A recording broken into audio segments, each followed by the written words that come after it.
जय श्री महालक्ष्मी। आज हम श्री महालक्ष्मी जी की कहानी दोहराते हैं। प्राचीन समय में एक नगर में एक साहूकार था।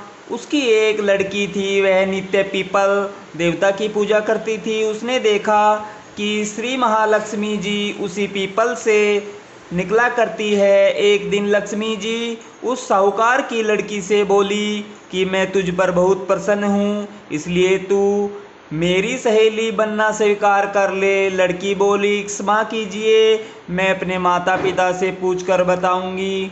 इसके बाद वह अपने माता पिता की आज्ञा प्राप्त कर श्री लक्ष्मी जी की सहेली बन गई।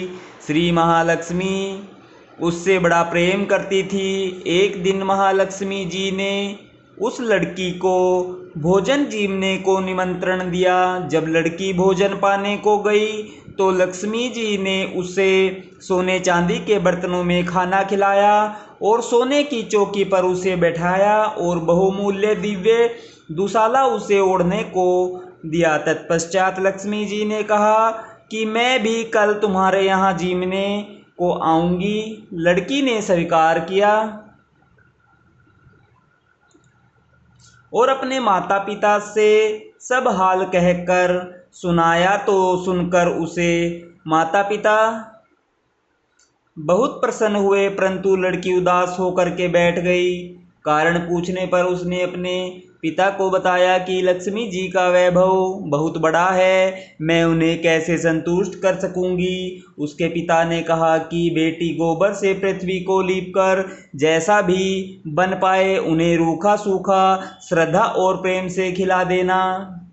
यह बात पिता कहने भी न पाया कि सहसा एक चील मंडराती हुई आई और किसी रानी का नौलखा हार वहीं डाल गई।